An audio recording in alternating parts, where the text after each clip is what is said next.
Hello welcome to the channel Teach Note. ഇന്ന് നമ്മൾ discuss ചെയ്യാൻ പോകുന്നത് 8th standard social science 13th chapter building new nations എന്ന പാഠഭാഗത്തിലെ 211 തുടങ്ങി 219 വരെയുള്ള പേജുകളിലെ ക്വസ്റ്റ്യൻ ആൻസേഴ്സ് ആണ്. This video mainly discusses about the colonial and trade control of Britain over American people, unification of the colonies, independence of American colonies, drafting of constitution and the slavery and civil war in America. ഓരോന്നും question ആൻസേഴ്സിലൂടെ നമുക്ക് നോക്കാം. So let's move on to the video. First question, what are the rights mentioned in the Declaration of Independence in America? അമേരിക്കയിലെ സ്വാതന്ത്ര്യ പ്രഖ്യാപനത്തിൽ പരാമർശിച്ചിരിക്കുന്ന അവകാശങ്ങൾ എന്തൊക്കെയാണ്? Answer, the right to life, ജീവിക്കാനുള്ള അവകാശം; ദ റൈറ്റ് ടു ലിബർട്ടി, സ്വാതന്ത്ര്യത്തിനുള്ള അവകാശം; the right to well being, ജീവിത സൗഖ്യത്തിനുള്ള അവകാശം. Name the colony established by the Pilgrim Fathers in North America. വടക്കേ അമേരിക്കയിൽ പിൽഗ്രിം പിതാക്കന്മാർ സ്ഥാപിച്ച കോളനിയുടെ പേര് പറയുക. Answer, Plymouth. Next one, who were Puritans? ആരാണ് Puritans? Answer, the Puritans were a Christian group in England. They were conservative in matters of worship. ഇംഗ്ലണ്ടിലെ ഒരു ക്രിസ്തീയ സഭാവിഭാഗമായിരുന്നു പ്യൂരിറ്റന്മാർ. ആരാധനാ കാര്യങ്ങളിൽ യാഥാസ്ഥിതിക നിലപാടായിരുന്നു ഇവർക്കുണ്ടായിരുന്നത്. Next one, what specific action by the King of England contributed to the discontentment among the settlers? England രാജാവിൻ്റെ ഏത് പ്രത്യേക നടപടിയാണ് കുടിയേറ്റക്കാർക്കിടയിൽ അസംതൃപ്തിക്ക് കാരണമായത്? Answer, the King of England appointed governors in the colonies to control the settlers who had arrived in America without the support of their motherland. This led to the discontentment among the colonists. മാതൃരാജ്യത്തിൻ്റെ പിന്തുണയില്ലാതെ അമേരിക്കയിലെത്തിയ കുടിയേറ്റക്കാരെ നിയന്ത്രിക്കാൻ England രാജാവ് കോളനികളിൽ ഗവർണർമാരെ നിയമിച്ചു. ഇത് colony നിവാസികൾക്കിടയിൽ അസംതൃപ്തിക്ക് കാരണമായി. Next one, what are the trade laws implemented by Britain? Britain നടപ്പിലാക്കിയ വാണിജ്യ നിയമങ്ങൾ എന്തൊക്കെയാണ്? Answer, goods from colonies to colonies could only be transported on the British ships or on the ships of the colonies. കോളനികളിൽ നിന്ന് കോളനികളിലേക്കുള്ള സാധനങ്ങൾ British കപ്പലുകളിലോ കോളനികളുടെ കപ്പലുകളിലോ മാത്രമേ കൊണ്ടുപോകാൻ പാടുള്ളൂ. Goods such as wool, tobacco and ships sales could be send to Europe via England only. Goods from Europe could only be transported via England only. കമ്പിളി, പുകയില, കപ്പലിൻ്റെ പായ് എന്നീ സാധനങ്ങൾ ഇംഗ്ലണ്ട് വഴി മാത്രമേ യൂറോപ്പിലേക്ക് അയക്കാവൂ. യൂറോപ്പിൽ നിന്ന് സാധനങ്ങൾ ഇംഗ്ലണ്ടിലൂടെ മാത്രമേ കൊണ്ടുപോകാൻ പാടുള്ളൂ. The Stamp Act of 1765 insisted that deeds of will, legal documents and pamphlets be marked with a fixed value stamp. An additional tax was imposed to recoup the cost of protecting the colonies from French attacks. 1765 stamp നിയമം അനുസരിച്ച് വിൽപത്രങ്ങൾ, നിയമപരമായ പ്രമാണങ്ങൾ, ലഘുലേഖകൾ എന്നിവയിൽ നിശ്ചിത വിലയുള്ള stamp പതിക്കണമെന്ന് നിഷ്കർഷിച്ചു. ഫ്രഞ്ചുകാരുടെ ആക്രമണങ്ങളിൽ നിന്ന് കോളനികളെ സംരക്ഷിക്കാൻ ബ്രിട്ടന് ചെലവായ തുക തിരിച്ചുപിടിക്കുന്നതിനായാണ് അധിക നികുതി ഏർപ്പെടുത്തിയത്. Next one, what were the factors that urged the colonist to fight against Britain? ബ്രിട്ടനെതിരെ പോരാടാൻ കോളനിക്കാരെ പ്രേരിപ്പിച്ച ഘടകങ്ങൾ എന്തായിരുന്നു? Answer, the British parliament was vested with the right to impose taxes on the colony.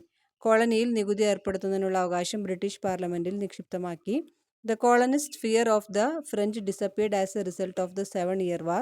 സപ്തവത്സര യുദ്ധത്തിൻ്റെ ഫലമായി കോളനിക്കാരുടെ ഫ്രഞ്ച് ഭീതി ഇല്ലാതായി. The military experience gained as a result of participating in the war. യുദ്ധത്തിൽ പങ്കെടുത്തതിൻ്റെ ഫലമായി കിട്ടിയ സൈനിക പരിചയം. Awareness of one's own strength, സ്വന്തം ശക്തിയെക്കുറിച്ചുള്ള ബോധം. Next one, write a brief note on the Boston Tea Party. Boston തേയില സൽക്കാരത്തെക്കുറിച്ച് ഒരു ചെറിയ കുറിപ്പ് എഴുതുക എന്നതാണ് ചോദ്യം. Answer, Lord North, the Prime Minister of Britain, enacted the Tea Act in 1773.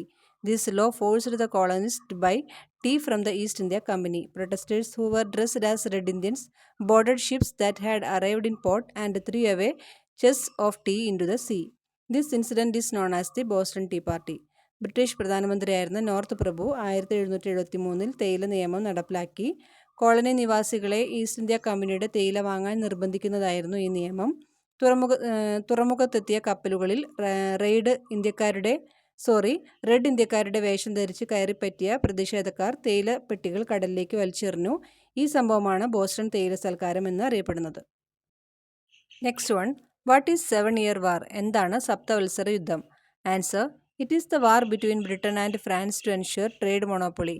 It began in 1756 and ended with the Treaty of Paris in 1763. വ്യാപാര കുത്തക ഉറപ്പിക്കുന്നതിനായി ബ്രിട്ടനും ഫ്രാൻസും തമ്മിൽ നടന്ന യുദ്ധമാണ് സപ്തവത്സര യുദ്ധം. 1756 ആരംഭിച്ച യുദ്ധം 1763 പാരീസ് സന്ധിയോടെ അവസാനിച്ചു. Next one, which are the 3 assemblies that held in Philadelphia? Specify the importance of each. ഫിലാഡൽഫിയയിൽ നടന്ന 3 അസംബ്ലികൾ ഏതൊക്കെയാണ്? ഓരോന്നിൻ്റെയും പ്രാധാന്യം വ്യക്തമാക്കുക. Answer: first Philadelphia Congress 1774. 12 colonies except Georgia participated. Georgia ഒഴികെയുള്ള 12 കോളനികൾ പങ്കെടുത്തു. It was decided to suspend trade with Britain until the grievances were resolved. പരാതികൾ പരിഹരിക്കപ്പെടുന്നതുവരെ ബ്രിട്ടനുമായുള്ള വ്യാപാരം നിർത്തിവെക്കാൻ തീരുമാനിച്ചു. Then Second Philadelphia Congress 1775. Olive Branch petition was submitted before the King of Britain. British രാജാവിന് olive branch petition നൽകി. George Washington was appointed commander in chief of the American army. George വാഷിംഗ്ടണിനെ American സൈന്യത്തിൻ്റെ തലവനായി നിയമിച്ചു. വാർ with Britain commenced. ബ്രിട്ടനുമായി യുദ്ധം ആരംഭിച്ചു. Then Third Philadelphia Congress 1776. The famous Declaration of Independence was issued. പ്രസിദ്ധമായ സ്വാതന്ത്ര്യ പ്രഖ്യാപനം നടത്തി. Then it was drafted by Thomas Jefferson. ഇത് തയ്യാറാക്കി എഴുതിയത് തോമസ് ജെഫേഴ്സൺ ആയിരുന്നു. Next question, what is olive branch petition? എന്താണ് olive branch petition? Answer: this was a petition submitted by the colonist declaring their loyalty to the king with the aim of avoiding war with Britain. They also demanded the repeal of laws passed after 1765. ബ്രിട്ടനുമായുള്ള യുദ്ധം ഒഴിവാക്കുക എന്ന ലക്ഷ്യത്തോടെ രാജാവിനോടുള്ള തങ്ങളുടെ വിശ്വസ്തത പ്രഖ്യാപിച്ചുകൊണ്ട് colony നിവാസികൾ നൽകിയ പരാതിയാണിത്. ഇതിലൂടെ 1765 ശേഷം പാസാക്കിയ നിയമങ്ങൾ പിൻവലിക്കണമെന്നും അവർ ആവശ്യപ്പെട്ടു. Next one, write a short note on the independence of the 13 American colonies. 13 American കോളനികളുടെ സ്വാതന്ത്ര്യത്തെക്കുറിച്ച് ഒരു ചെറിയ കുറിപ്പ് എഴുതുക. Answer: In 1781, the American army under the leadership of George Washington defeated the English army led by Cornwallis at Yorktown with the help of France and Spain. Further, in accordance with the Treaty of Paris in 1783, Britain accepted the independence of the 13 American colonies. 1781 George വാഷിംഗ്ടണിൻ്റെ നേതൃത്വത്തിൽ American സൈന്യം ഫ്രാൻസിൻ്റെയും സ്പെയിനിൻ്റെയും സഹായത്തോടെ കോൺവാലിസിൻ്റെ നേതൃത്വത്തിലുള്ള English സൈന്യത്തെ York ടൗണിൽ വെച്ച് പരാജയപ്പെടുത്തി. കൂടാതെ 1783 Paris ഉടമ്പടി പ്രകാരം ബ്രിട്ടൻ 13 അമേരിക്കൻ കോളനികളുടെ സ്വാതന്ത്ര്യം അംഗീകരിച്ചു. Next one, what were the main features of the constitution of the United States of America? American ഐക്യനാടുകളുടെ ഭരണഘടനയുടെ പ്രധാന സവിശേഷതകൾ എന്തായിരുന്നു? Answer: the constitution of the United States is a written one in the federal system. Accordingly each state joining the union had certain powers of its own. Federal മാതൃകയിലുള്ള ഒരു ലിഖിത ഭരണഘടനയാണ് അമേരിക്കയുടേത്. ഇതനുസരിച്ച് യൂണിയനിൽ ചേരുന്ന ഓരോ സംസ്ഥാനത്തിനും സ്വന്തമായ ചില അധികാരങ്ങൾ ഉണ്ടായിരുന്നു. Next one, the smallest constitution in the world. ലോകത്തിലെ ഏറ്റവും ചെറിയ ഭരണഘടന. Then next one, the central government has authority over foreign affairs, war, interstate trade and currency. വിദേശകാര്യം, യുദ്ധം, അന്തർ സംസ്ഥാന വാണിജ്യം, നാണയം തുടങ്ങിയവയിൽ കേന്ദ്ര ഗവൺമെൻറ്റിനാണ് അധികാരം. The state governments had representation in the central government. കേന്ദ്ര ഗവൺമെൻറ്റിൽ സ്റ്റേറ്റ് ഗവൺമെൻറ്റുകൾക്കും പ്രാതിനിധ്യം ഉണ്ടായിരുന്നു. The powers of the 3 branches of government such as the Congress, the president and the judiciary are clearly specified. ഗവൺമെൻറ്റിൻ്റെ 3 ശാഖകളായ കോൺഗ്രസ്, പ്രസിഡന്റ്, കോടതി എന്നിവയുടെ അധികാരങ്ങളെ വേർതിരിച്ചിരുന്നു. Next question, who was the first president of the United States of America? American ഐക്യനാടുകളുടെ ആദ്യ president ആരായിരുന്നു? Answer: George Washington. Next one, the American war of independence made significant contributions to the world. What are they? American സ്വാതന്ത്ര്യ സമരം ലോകത്തിന് സുപ്രധാന സംഭാവനകൾ നൽകിയിട്ടുണ്ട്. അവ എന്തെല്ലാമാണ്? Answer: it gave energy to anti colonial struggles around the world. ലോകമെമ്പാടുമുള്ള colony വിരുദ്ധ സമരങ്ങൾക്ക് ഊർജ്ജം പകർന്നു. It contributed the concept of federal government to the world. Federal government എന്ന ആശയം ലോകത്തിന് സംഭാവന ചെയ്തു. The first written constitution came in to effect. ആദ്യത്തെ എഴുതപ്പെട്ട ഭരണഘടന നിലവിൽ വന്നു. It contributed the idea of modern republican government to the world. ആധുനിക റിപ്പബ്ലിക്കൻ ഭരണം എന്ന ആശയം ലോകത്തിന് നൽകി. Next one, write a note on slavery and civil war in America. അമേരിക്കയിലെ അടിമത്തവും ആഭ്യന്തര കലാപവും എന്ന വിഷയത്തെക്കുറിച്ച് ഒരു കുറിപ്പ് എഴുതുക എന്നതാണ് ചോദ്യം. Answer: the Europeans brought slaves from Africa to America for agriculture purposes. While the southern states defended slavery as an economic necessity for plantations, Northern states, inspired by activists like John Woolman, condemned it as violation of constitutional ideals. As a result of this, the importation of slaves was banned in 1808. 13 states, led by South Carolina, left the Union and formed a new alliance called the Confederate States of America to protect their rights. However, the northern states questioned the right to leave the Union. This led to civil war. കാർഷിക ആവശ്യങ്ങൾക്കായി യൂറോപ്യന്മാർ ആഫ്രിക്കയിൽ നിന്ന് അമേരിക്കയിലേക്ക് അടിമകളെ കൊണ്ടുവന്നു. ദക്ഷിണേന്ത്യൻ സംസ്ഥാനങ്ങൾ അടിമത്തത്തെ തോട്ടം കൃഷിയുടെ നിലനിൽപ്പിന് ആവശ്യമാണെന്ന് പ്രതിരോധിച്ചപ്പോൾ ജോൺ വൂൾമാനെ പോലുള്ള പ്രവർത്തകരിൽ നിന്ന് പ്രചോദനം ഉൾക്കൊണ്ട വടക്കൻ സംസ്ഥാനങ്ങൾ അതിനെ ഭരണഘടനാപരമായ ആശയങ്ങളുടെ ലംഘനമാണെന്ന് അപലപിച്ചു. ഇതിന്റെ ഫലമായി അടിമകളുടെ ഇറക്കുമതി 1808 നിരോധിച്ചു. സൗത്ത് കരോലിനയുടെ നേതൃത്വത്തിൽ 13 സംസ്ഥാനങ്ങൾ യൂണിയൻ വിട്ട് അവരുടെ അവകാശങ്ങൾ സംരക്ഷിക്കുന്നതിനായി the Confederate States of America എന്ന പേരിൽ ഒരു പുതിയ സഖ്യം രൂപീകരിച്ചു. എന്നിരുന്നാലും യൂണിയൻ വിടാനുള്ള അവകാശത്തെ വടക്കൻ സംസ്ഥാനങ്ങൾ ചോദ്യം ചെയ്തു. ഇത് ആഭ്യന്തര യുദ്ധത്തിലേക്ക് നയിച്ചു. Next one, tabulate the differences that existed in the north American States and the south American States. വടക്കേ അമേരിക്കൻ സംസ്ഥാനങ്ങളിലും തെക്കേ അമേരിക്കൻ സംസ്ഥാനങ്ങളിലും നിലനിന്നിരുന്ന വ്യത്യാസങ്ങൾ പട്ടികപ്പെടുത്തുക എന്നതാണ് ചോദ്യം. ഇത് പേജ് നമ്പർ 217 ഒരു ടേബിളാണ്. നമുക്ക് നോക്കാം. First, north American States. Industry and commerce were the main sectors. In South American states, agriculture was the main sector, presence of organized plantations. അതായത് വടക്കേ അമേരിക്കൻ സംസ്ഥാനങ്ങളിൽ വ്യവസായവും വാണിജ്യവുമായിരുന്നു പ്രധാന മേഖല. എന്നാൽ തെക്കേ അമേരിക്കയിലാവട്ടെ കൃഷിയായിരുന്നു പ്രധാന മേഖല. സംഘടിത തോട്ടങ്ങളുടെ സാന്നിധ്യവും ഉണ്ടായിരുന്നു.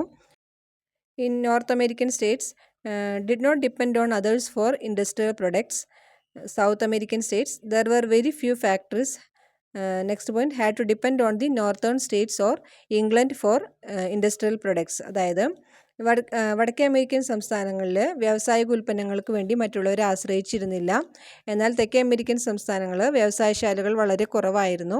വ്യാവസായിക ഉൽപ്പന്നങ്ങൾക്ക് വേണ്ടി വടക്കൻ സംസ്ഥാനങ്ങളെയോ ഇംഗ്ലണ്ടിനെയോ ആശ്രയിക്കണമായിരുന്നു. North American states gave importance to education. Primary education was free and compulsory. In South American states, education was not given importance, far behind in literacy. അതായത് വടക്കേ അമേരിക്കൻ സംസ്ഥാനങ്ങളിൽ വിദ്യാഭ്യാസത്തിന് പ്രാധാന്യം നൽകിയിരുന്നു. പ്രാഥമിക വിദ്യാഭ്യാസം സൗജന്യവും നിർബന്ധിതവുമായിരുന്നു. എന്നാൽ തെക്കേ അമേരിക്കൻ സംസ്ഥാനങ്ങളിൽ വിദ്യാഭ്യാസത്തിന് പ്രാധാന്യം നൽകിയിരുന്നില്ല. സാക്ഷരതയിൽ വളരെ പിന്നിലായിരുന്നു. Next question, if slavery is not wrong then nothing is wrong. Who said it? അടിമത്തം തെറ്റല്ലെങ്കിൽ മറ്റൊന്നും തെറ്റല്ല എന്ന് പറഞ്ഞത് ആരാണ്? Answer, Abraham Lincoln. Next one, write a note on the role of Abraham Lincoln in abolishing slavery and maintaining the unity of America. അടിമത്തം നിർത്തലാക്കുന്നതിലും അമേരിക്കയുടെ ഐക്യം നിലനിർത്തുന്നതിലും ലിങ്കൺ വഹിച്ച പങ്കിനെക്കുറിച്ചൊരു കുറിപ്പ് എഴുതുക എന്നതാണ് ചോദ്യം. Answer, Abraham Lincoln was a leader of the Republican Party that was committed to ending slavery. He was elected president in 1860. After the Civil War, he issued the Emancipation Proclamation, effectively declaring the end of slavery. He also expressed his sympathy for the defeated southern states. അടിമത്തം അവസാനിപ്പിക്കാൻ പ്രതിജ്ഞാബദ്ധമായിരുന്ന Republican പാർട്ടിയുടെ നേതാവായിരുന്ന Abraham Lincoln 1860 അദ്ദേഹം പ്രസിഡന്റായി തിരഞ്ഞെടുക്കപ്പെട്ടു. ആഭ്യന്തര യുദ്ധത്തിനു ശേഷം അടിമത്തത്തിന്റെ അന്ത്യം ഫലപ്രദമായി പ്രഖ്യാപിച്ചുകൊണ്ട് അദ്ദേഹം വിമോചന വിളംബരം പുറപ്പെടുവിച്ചു. പരാജയപ്പെട്ട ദക്ഷിണേന്ത്യൻ സംസ്ഥാനങ്ങളോടും അദ്ദേഹം സഹതാപം പ്രകടിപ്പിച്ചു. Next one, who defined democracy as government of the people, by the people and for the people. ജനങ്ങളാൽ ജനങ്ങൾക്ക് വേണ്ടി നടത്തപ്പെടുന്ന ഭരണം എന്ന് നിർവചിച്ചത് ആരാണ്? Answer, Abraham Lincoln. So that's all today's video. ഇനി അടുത്ത ഭാഗങ്ങൾ നമുക്ക് നെക്സ്റ്റ് വീഡിയോയിൽ ഡിസ്കസ് ചെയ്യാം. അപ്പോൾ ഈ വീഡിയോ നിങ്ങൾക്ക് യൂസ്ഫുള്ളായി തോന്നിയെങ്കിൽ എല്ലാവരും ലൈക്ക് ചെയ്യുക, ഷെയർ ചെയ്യുക, കമൻറ്റ് ചെയ്യുക, കൂട്ടുകാർക്കൊക്കെ ഷെയർ ചെയ്ത് കൊടുക്കുക, സബ്സ്ക്രൈബ് ചെയ്യുക. അപ്പോൾ ഇനി പുതിയൊരു വീഡിയോ ആയിട്ട് നമുക്ക് വീണ്ടും കാണാം. Till then bye.